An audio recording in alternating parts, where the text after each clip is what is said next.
Okey, sebelum saya bacakan dahulu daripada kitab Amalul Yawm wal Lailah yang disusun oleh guru saya, Al-Arifu Billah Al-Qutub Al-Habib Hasan bin Abdullah Syatri rahimahullah taala rahmatul abrar al-muqarrabin. Beliau mengatakan, wa in kunta dha himmatin fa awradus salaf kathiratun faqra ma syi'ta fa inna likulli wirdin sirran khasan bihi wa qad nabba ala dzalika Qutbul Irsyad Al-Habib Abdullah Al-Haddad radhiyallahu anhu. Beliau mengatakan, kita pada setiap pagi kalau dah selesai baca wirid-wirid, dah baca subhanallah, subhanallah, alhamdulillah, alhamdulillah, Allah akbar, doa-doa, baca ya latif, sallallahu baca wirdul latif. Wirdul latif yang disusun oleh Habibullah Haddad. Kita dah baca apa nama dia? Sakran, wirid sakran yang untuk halau jin tu. Betul, yang disusun oleh Habib Ali bin Abu Bakar Sakran. Dah baca wirid Al-Imam An-Nawawi, Hizib Al-Imam An-Nawawi rahimahullah. Hizib Al-Imam An-Nawawi ni digalakkan baca setiap pagi. Nak rujuk boleh rujuk pada Ustaz Suhaimi. Kalau rajin baca boleh jumpa Ustaz Suhaimi minta wirid Al-Hizib Al-Imam An-Nawawi. Khususnya bagi wanita-wanita yang selalu kena kacau jin. Kita pun kalau kena selalu kacau jin pun bagus baca Hizib Al-Imam An-Nawawi. Perempuan kalau kena kacau jin biasanya apa dia? Dia punya darah haid tu tak normal. Dia akan jadi istihadah. Dia akan jadi istihad haidnya tak betul lah, akan jadi mengalami kekacauan. Itu tanda-tanda diganggu jin. Antara amalan yang terbaik untuk dia protect diri daripada gangguan jin, membaca Hizib Al-Imam An-Nawawi dibaca setelah subuh. Ini kebiasaan para habaib kita di Hadramaut. Setelah selesai itu semua, kata beliau, kalau engkau masih memiliki keinginan yang banyak untuk berwirid, mungkin agaknya kita ni tak bekerja ke apa, ataupun para penuntut ilmu mungkin, maka ketahuilah wirid-wirid para salaf amat banyak. Bacalah apa yang kau kehendaki, kerana setiap satu wirid ada rahsia tersendiri. Dalam Ratibul Atas ada rahsia yang tak ada dalam Ratib Al-Haddad. Dalam Ratib Al-Haddad ada faedah, ada keistimewaan yang tak terdapat pada Ratib Al-Atas. Seperti itu. Kita kan kata kadang-kadang selalu dengar orang baca selawat kamilah, Allahumma salli salatan kamilatan wa sallim salaman taman ala sayyidina Muhammadin alladhi tanhallu bihil uqadu wa tanfariju bihil kurabu wa taqda bihil hawaiju wa tunalu bihil raghaibu wa husnul khawatimi wa istasqal ghamamu biwajhil karim wa ala alihi wa sahbihi fi kulli lamhatin wa nafasin adada ma'lumin lak. Okay, itu selawat kamilah. Ada lagi selawat Fatih yang selalu kita dengar. Tadi pun saya baca. Ada lagi selawat mansub. Allahumma salli ala sayyidina Muhammadin salatan taghfiru biha dzunub wa tantaliqu bihal usub wa talinu biha su'ab wa ala alihi washabi wa man ilaihi mansub. Macam-macam selawat ada. Sampai kita naik bingung. Nak baca yang mana satu ni? Jangan bingung-bingung. Setiap satu selawat dia ada satu rahsia yang selawat lain tak punya. Kalau selawat ini rahsia dia, selawat itu tak ada. Kalau ada pun tak sehebat macam tu. Kerana itu bermacam-macam jenis selawat, bermacam-macam jenis wirid, dia ada faedah-faedah tersendiri. Kalau kita punya banyak waktu, baca semua. Kalau tak punya banyak waktu, pilih mana yang sesuai dengan kita dan keperluan kita. Kalau tengah sakit, banyak penyakit, bacalah selawat tibbil qulub. Allahumma salli ala sayyidina Muhammadin tibbil qulubi wa dawaiha. Sebab ini selawat ni rahsia dia lebih kepada penyembuhan. Nah, tak payah baca selawat yang lain. Bukan tak boleh, boleh je. Tapi kalau kita punya hajat, contoh dalam dah contoh hujan tak turun, kemarau panjang kan, betul, musibah banyak, ya tak payah baca tibbil qulub. Bacalah salat Allahumma salli salatan kamilah wa sallim salaman taman ala sayyidina Muhammadin alladzi tanhallu bil uqadu wa tanfarju bil qurabu tuqda bil hawaiju wa tunalu bil raghaibu wa husnul khawatim wa yustasqal ghamamu biwajhihi al karim. Diturunkan hujan dengan berkat wajah Nabi SAW yang mulia itu. Wa ala alihi washabihi fi kulamatin wa nawasin bi adadi kulli ma'lumin lak. Nah, begitu juga salat Fatih. Salat Fatih pembukaan. Kita belajar, anak kita kalau belajar, anak kita belajar tak faham apa cikgu ni cakap, tak faham. gelap hati dia. Nak bagi terang hati, baca selawat Fatih. Karena ada rahsia pembukaan di dalam selawat Fatih yang tak ada pada selawat yang lain. Seperti itu maksud Habib Hasan Syatiri. Jadi kalau kamu dah selesai baca wirid semua. Kerana wirid para ulama kita amat banyak. Dan setiap satu wirid ada rahsia tersendiri. Habib Abdullah Al-Haddad telah memberi peringatan di dalam kitabnya Risalatul Mu'awanah. Dan andai akan kau jadikan untukmu setiap hari satu wirid daripadanya, kau mengerjakannya dan tujuannya adalah mudawamah, di samping kau berusaha untuk khusyuk ketika membacanya dan berusaha untuk memahami semampumu akan isi kandungan wirid tersebut. Kerana Allah tak pernah memaksa melainkan kemampuan kita. Setelah selesai wirid, setelah terbit matahari, kita panggil waktu syuruk. Ada situ syuruk, tulis syuruk ya. Syuruk jam berapa? Syuruk 7.14. Itu terbit matahari. Terbit matahari ini kita tidak dibolehkan solat sunat. Kerana terbit matahari bersamaan dengan waktu syaitan muncul kan. Waktu tu lebih kurang. Dibenarkan solat, bahkan disunnahkan, digalakkan solat yang amat baik setelah 4 darjat. 4 derajat daripada matahari berlalu. 1 derajat, kita kan matahari ini dan bumi berkeliling mengelilingi matahari ini berapa derajat satu hari? 360 derajat. 360 derajat. Kan biasa orang kata, oh dia berubahlah 180 derajat. Kalau dia berubah 120 derajat, hebat tak hebat? Hebat tapi kurang hebat. Yang hebat 180. Kalau dia berubah 220 derajat, hebat tak hebat tu? Kalau dia berubah 360, hebat tak hebat?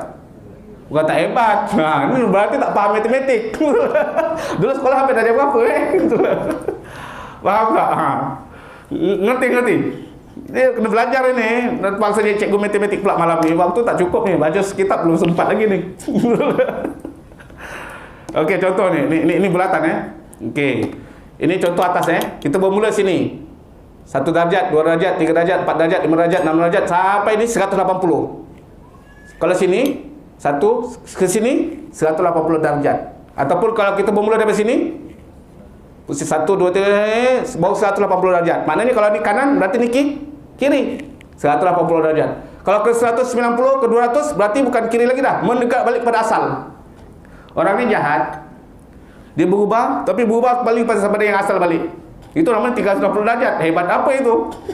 Tak betul punya orang. Faham tak? Yang hebat 180. Ni dia jahat. Pusing sini baik. Kanan kiri, betul, 180 darajat. Orang kata kesempurnaan perubahan 180 darjat. Matahari dan bumi ini berkeliling. Contoh kita bermula pukul 6 pagi. Daripada 6 pagi nak menuju 6 pagi besok, berapa darjat itu? 360 darjat. Kalau contoh baru 180 darjat berarti jam berapa itu? Jam 12. Jam 12 Bukan jam 12 siang. Jam 6 petang. Jam 6 petang. Itu baru 180 darjat. Okey. Di dalam fikih kita dibenarkan sembahyang sunat setelah terbit matahari 4 darjat. Ingat baik-baik. 1 darjat 4 minit. Kenapa boleh 4 minit Cuba kita kira. Satu hari ada berapa minit? Satu hari ada berapa minit? Yang kita tahu satu hari ada 24 jam. 24 jam. 24 1 jam ada 60 minit. Berarti 24 kali 60. Ada berapa? 1440. Betul? 1440 minit. Satu hari satu malam. Okey. Kalau 1440 malam 1440 bahagi berapa darjat tadi? 360. Sama dengan 4. Diketahuilah 1 darjat bersama 4 minit. Kalau di dalam kitab fiqh mengatakan kita dibenarkan, disunnahkan solat sunat setelah terbit matahari 4 darjat, bermakna bila boleh sembahyang sunat itu jam berapa? 7.14 campurlah 14 minit, 7.28. 7.28 tu sunnah salat. Salat apa namanya? Sembahyang sunat isyraq. Sembahyang sunat terbit matahari. Sebagian ulama membenarkan gabung sekali dengan duha pun boleh. Sembahyang sunat tu duha pun boleh, tapi biasanya duha kita lambatkan sikit lagi. Dia akan lambatkan sikit lagi, 7.42. Kalau betul 7.28, tapi dalam jam ni dia tulis 7.42. Sebab tu pendapat yang kuat. Kalau sebagai ulama kata boleh serentak. Boleh dilakukan serentak. Antara sembahyang sunat isyraq dan sembahyang sunat duha. Sembahyang sunat isyraq ni luar biasa. Sebab dalam satu hadis Nabi SAW bagi tahu, kalau orang sembahyang subuh berjamaah dekat masjid, setelah itu dia duduk kat dalam masjid tu, dia berwirid sampai selesai wirid, matahari pun terbit. Setelah matahari terbit, dia pun sembahyang sunat isyraq 2 rakaat. Assalamualaikum warahmatullahi, Assalamualaikum warahmatullahi, dah boleh panggil Pak Haji, Pak Umrah. Kenapa? Pahalanya menyamai pahala berhaji dan berumrah. Tamatan, sempurna kata Rasulullah. Bukan macam, sempurna pahala dia tu. Ini dipanggil hajinya orang miskin, atau hajinya orang yang terkena penyakit corona. Kan kita kan tak boleh, kenapa dihalang untuk pergi luar negeri kan. Jangan risau-risau, jangan bingung-bingung tak dapat pergi umrah. Oh ya Hanu kata rindu umrah. Kalau betul ente rindu umrah, kenapa tak pernah buat sembahyang sunat isyraq itu? Nabi kata sempurna pahala. Bukan pahala umrah lagi, haji dan umrah kata Rasulullah sallallahu alaihi wasallam. Amat mudah. Islam ni luas pahalanya. Nak peduli corona ke, flu babi ke, flu anjing ke, flu apa ke, kambing ke, kamu tak boleh pergi, tak apa, jangan khawatir. Kamu kalau kat rumah karantin seorang pun kamu masih boleh sembahyang sunat isyraq. Pahalanya seperti haji dan umrah kata baginda Rasulullah SAW. Tapi kita tak pernah nak buat. Malas nak buat. Ni nak masuk Ramadan ni, takkan Ramadan pun malas juga. Setahun malas, Ramadan pun malas. Jangan malas, ni Ramadan kita buat. Satu Ramadan, 2 Ramadan. Pagi-pagi je pukul 7 apa, tengok syuruk. Lepas tu tambahkan 14 minit. Dah boleh sembahyang sunat isyraq. Kalau boleh dalam masjid, jangan balik rumah dulu. Jangan balik rumah dahulu. Macam tu. Apa tu dah balik dah. Dah dapat pahala haji dan pahala umrah. Besok buat lagi, dapat lagi pahala haji dan umrah. Besok buat lagi. Kalau 30 Ramadan, 30 kali haji, 30 kali umrah. Padahal kita tahu satu amalan dalam bulan Ramadan dilipat ganda 70 kali. Lah kalau ternyata pagi itu pagi malam tadi Lailatul Qadar, kalikan berapa tu? 1000 bulan. Subhanallah. Tak nak buat ke? Makanya kita ni nak masuk bulan Ramadan, persiapkan diri kita untuk amal. Ni bulan untuk aku beramal ni. Setahun aku dah malas sembahyang sunat, tak pernah buat isyraq, tak pernah buat duha, kadang-kadang aja bila dompet tipis baru nak duha. Padahal Nabi SAW tu suruh kita mendekatkan diri kepada Allah, bukan tebalkan dompet. Itu nilai bonus sahaja. Nilai bonus yang betul-betul mendekatkan diri kita kepada Allah Subhanahu wa taala. Perbanyakkan amal kita. Ini nak masuk bulan Ramadan. Jadi saya ajarkan niat yang disusun oleh Habib Hasan Syatri dan para ulama-ulama ketika nak sembahyang sunat isyraq. Walaupun 2 tapi digabung 8. Niat berganda-ganda lagi, lebih besar lagi pahalanya insya-Allah.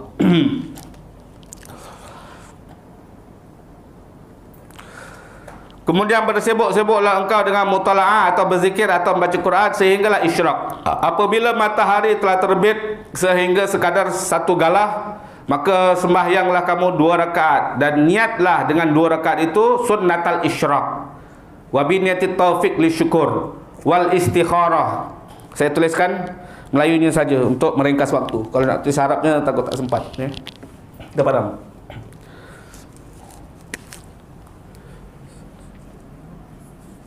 Sahaja. Siapa tulisan cantik Melayu? Ini Asfar ke siapa? Encik Topek.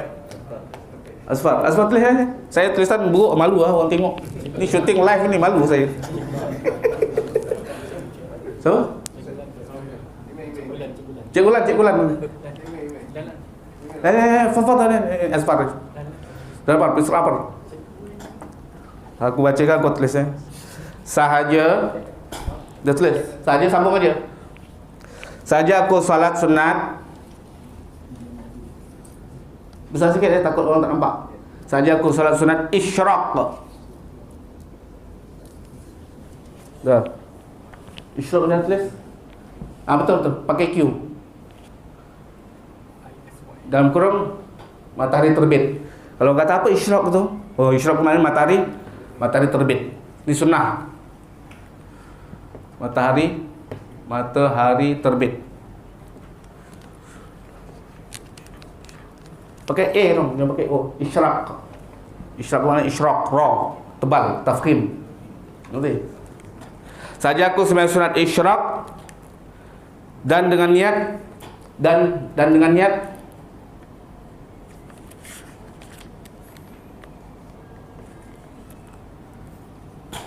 diberi taufik dan dengan niat supaya diberi taufik untuk bersyukur So maksudnya sembahyang sunat syukur tu. Sembahyang sunat syukur. Supaya diberi taufik untuk bersyukur. Dah? Untuk bersyukur. Dalam kurung sembahyang sunat syukur. Sembahyang sunat syukur. Sebab kalau kita bersyukur ni, boleh salah satunya alhamdulillah, bersyukur. Dapat duit, alhamdulillah. Boleh lagi dapat ni, bersyukur, dapat duit, apa lagi contoh? Sujud syukur namanya. Ataupun lebih power lagi, dapat duit, solat 2 rakaat. Namanya solat sunat syukur. Dah? Dan dengan niat istikharah dan solat dan solat istikharah dan solat istikharah dan solat istikharah.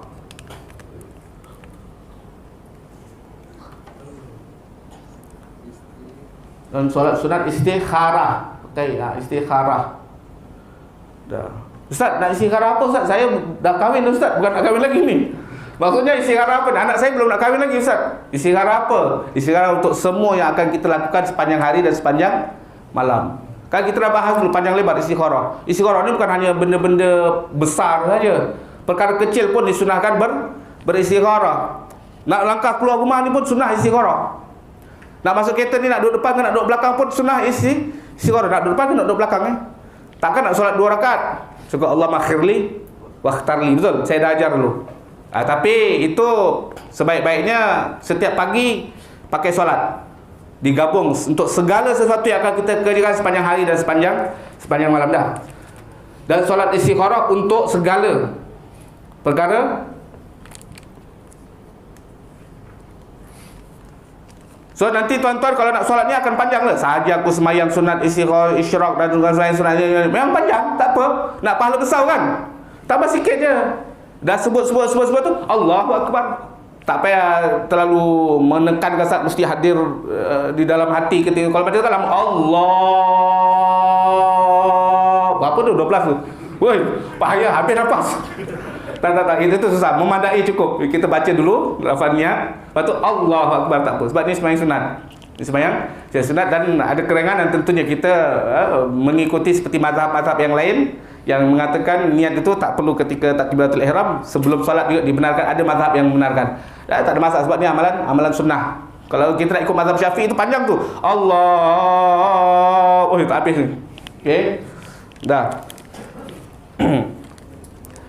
Dan solat istikharah untuk segala perkara yang akan kulakukan sepanjang hari dan malam ini.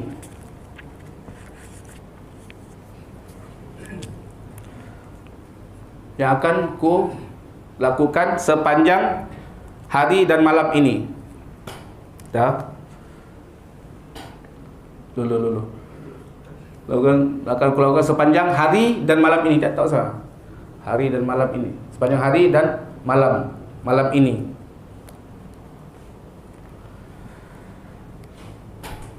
Dan koma. Dan dengan niat salat dan dengan niat dan dengan niat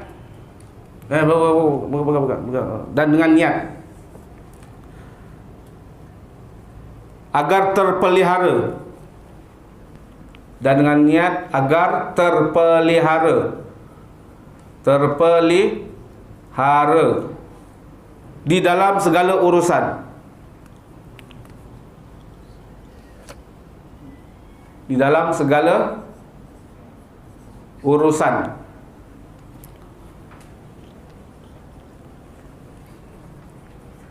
dalam kurung sembahyang sunat, salat sunat kecilnya tu satu, salat sunat hifzi, sembahyang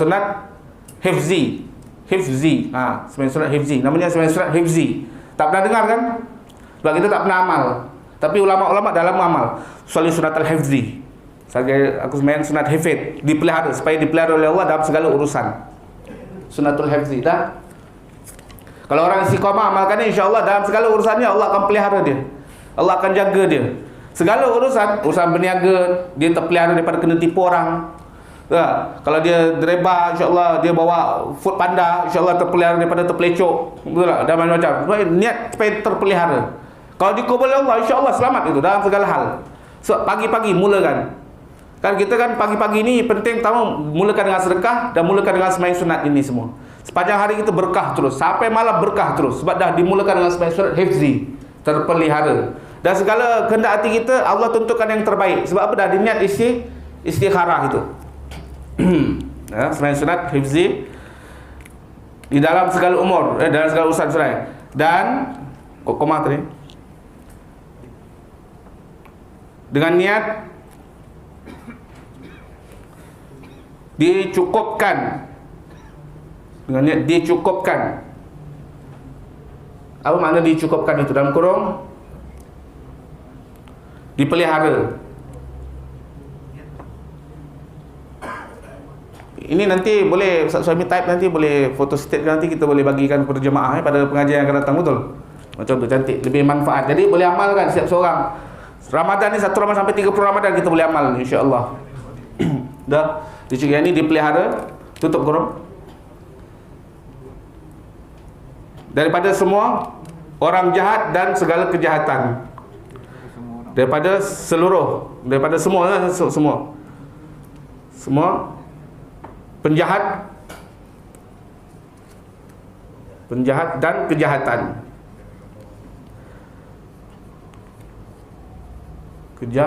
Kejahatan. Dalam kurung namanya solat sunat apa ni? Solat sunat kifayah. Solat sunat kifayah. Saja aku sembahyang sunat kifayah. Apa sembahyang sunat kifayah tu? Sembahyang sunat kifayah, sembahyang sunat mohon Allah jaga kita daripada seluruh orang jahat dan penjahat dan segala kejahatan. Sembahyang sunat kifayah namanya. Solat sunat kifayah. Lepas tu dah mana tadi?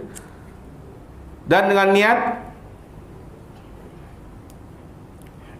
niat berlindung, minta perlindungan, dengan niat minta perlindungan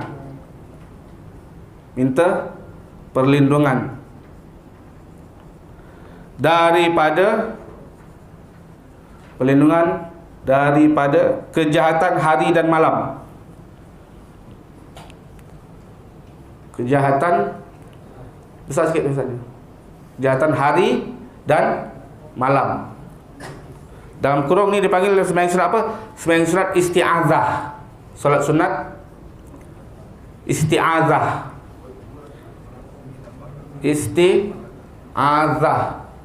Zaki. Kita tutup kurung. Sembahyang sunat isti'azah. Sebab hari ni ada dia punya, minta maaf, kadang-kadang ada hari yang sial orang panggil. Ada hari yang sial. Kita tahu hari sial kita atau bukan. So, setiap pagi kena solat sunat isti'azah, berlindung daripada kejahatan hari dan kejahatan malam, seperti itu. Ya. Dan dengan niat bertaubat. Dan dengan niat solat sunat taubat. Solat sunat taubat. Ini semua orang pun tahu kan taubat. Hari-hari kita ada buat dosa, malam tadi ada buat dosa, so pagi-pagi kita awal-awal lagi dah bertaubat sama Allah. Semua solat taubat dah koma. Dan terakhir sekali, dan sembahyang sunat dan dengan niat solat sunat qada hajat. Qada'il hajat. Sembahyang sunat hajat dah. Dan dengan sembahyang sunat dan dengan niat solat sunnah. Solat sunat hajat. Macam tu. Tak payah qada hajat sebab orang Melayu faham qada hajat tu pergi ke mana? Pergi ke tempat yang tak elok kan. Sebenarnya bahasa Arab qada tu melaksanakan hajat. Hajat kita bukan ke toilet aja, rendah betul hajatmu, hanya ke toilet saja. Hajat kita kan nak jumpa Allah, nak masuk syurga, nak mudahkan urusan perniagaan dan lain-lain. Qada tu melaksanakan hajat, keperluan. Sebab padam qada tu dah. Dan dengan niat solat sunat hajat 2 rakaat dah. Tutup titik panjang. Titik. Allahu akbar, tulis. Langsung tulis sini. Allah, dia orang faham. Iya. Allahu akbar dah. Okey. Ni saya baca, nanti Ustaz Suhaimi boleh tolong belakangkan. Kita dah waktu dah tak cukup saat ni. Saya terpaksa baca. Jadi setelah itu kita pun solatlah 2 rakaat. Allahu akbar. Rakaat pertama baca Fatihah. Setelah Fatihah baca Qul ya ayyuhal kafirun. Baca surah Qul ya ayyuhal kafirun. Setelah selesai surah Qul ya ayyuhal kafirun, jangan rukuk dulu. Baca ayat walau annahum izzalamu anfusahum ja'uka fastaghfirullaha wastaghfarallahumur rasul lawajadullaha tawwabar rahima. Baca ayat itu. Walau annahum izzalamu anfusahum ja'uka. Nanti mudah-mudahan minggu depan pengajian akan datang dah dapat Mudah-mudahan. Tolong siapkan, jangan tunggu saya. Kalau boleh sebelum 1 Ramadan Ustaz Suhaimi. Kesian jemaah-jemaah biar dapat pahala berlipat ganda, bergunung-gunung pahalanya. Nanti Ramadan dah boleh amal, betul? Tak payah tunggu Ramadan. Kalau besok dah dapat, besok langsung amal. Besok langsung amal. Tapi kalau umpama surah ni terbaik, kalau tak apa, kalau kita tak pakai baca surah pun tak apa. Memadai niat ni, solat 2 rakaat, Fatihah, rukuk. Lepas tu sujud, naik rakaat kedua. Kedua Fatihah, rukuk lagi. Tak payah baca surah pun tak apa. Tapi sebaik-baiknya rakaat pertama setelah Fatihah qul ya ayyuhal kafirun dan ayat walau annahum izzalamu anfusahum ja'uka fastaghfirullaha wastaghfarallahumur rasul lawajadullaha tawwabar rahima. Tak hafal tu kuliah cukup. Setelah saya kuliah rukuk, i'tidal, sujud, macam mana naik rakaat kedua. Rakaat kedua baca surah Al-Fatihah. Setelah Al-Fatihah baca qul huwallahu ahad. Qul huwallahu ahad, Allahu samad, lam yalid, lam yulad, lam yakul lahu kufuwan ahad. Setelah selesai qul huwallahu ahad, baca ayat wa may ya'mal su'an aw yuzlim nafsahu tsumma yastaghfirillaha yajidillaha ghafurar rahima. Allahu akbar. Kalau tak hafal pun tak apa, memadai kulhu seperti itu. Okay, insya-Allah mudah-mudahan kita amalkan benda ni, kita mengikuti thariqahnya para habaib kita di Hadramaut. Thariqahnya para ulama-ulama kita di Yaman. Mudah-mudahan seperti mana Allah lipat gandakan pahala untuk mereka, Allah juga lipat gandakan untuk kita.